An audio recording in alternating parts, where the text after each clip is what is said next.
അസ്ഹാബുൽ കഹഫ് യുവത്വത്തിന്റെ പ്രസരിപ്പുള്ള ചുണക്കുട്ടികളായിരുന്നെന്ന് അള്ളാഹുവിന്റെ വിശുദ്ധമായ ഖുർആനെ പരിചയപ്പെടുത്തുമ്പോ ഒരു രാജ്യത്തിന്റെ രാജാവിന്റെ അരാജകത്വത്തിനെതിരെ പടപ്പുറപ്പാട് നടത്തിയ നീ ചെയ്യുന്നത് തെറ്റാണെന്നും തിന്മയാണെന്നും അക്രമമാണെന്നും പരസ്യമായിട്ട് വിളിച്ചു പറഞ്ഞ അള്ളാഹുവിന്റെ 7 ഔലിയാക്കളുണ്ടല്ലോ,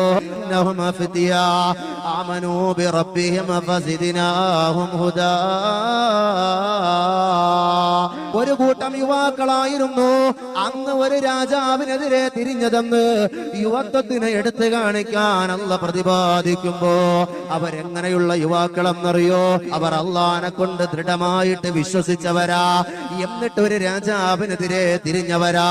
ദൃഢമായ വിശ്വാസവും കയ്യിലേന്തിയിട്ട് കടന്നുപോയ യുവാക്കളാണെന്ന് അസ്ഹാബുൽ കഹഫ് യുവത്വത്തിന്റെ പ്രസരിപ്പുള്ള ചുണക്കുട്ടികളായിരുന്നെന്ന് അള്ളാഹുവിന്റെ വിശുദ്ധമായ ഖുർആനെ തീർന്നില്ല.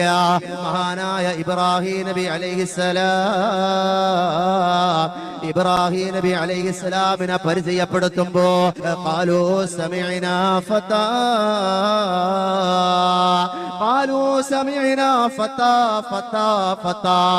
യുവാവായ ഇബ്രാഹിം നബിയെ പരിചയപ്പെടുത്തുകയാ. യുവത്വത്തിന് അല്ലാഹ് ഇബ്രാഹിം നബിയിലൂടെ പരിചയപ്പെടുത്തുകയാ.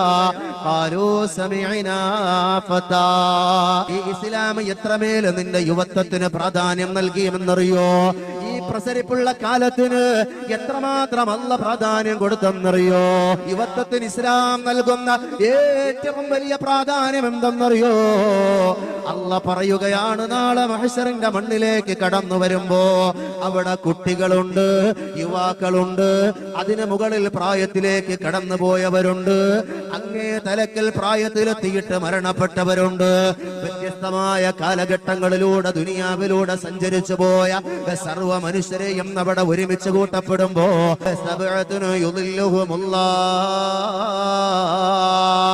ഏഴാളുകൾക്ക് അള്ളാഹു അർശിന്റെ തണല് നൽകുമെന്ന് പറയുമ്പോ അതിൽ അള്ളാഹു പരാമർശിക്കുന്ന ഒരു വിഭാഗമെന്ന് പറയുന്നത്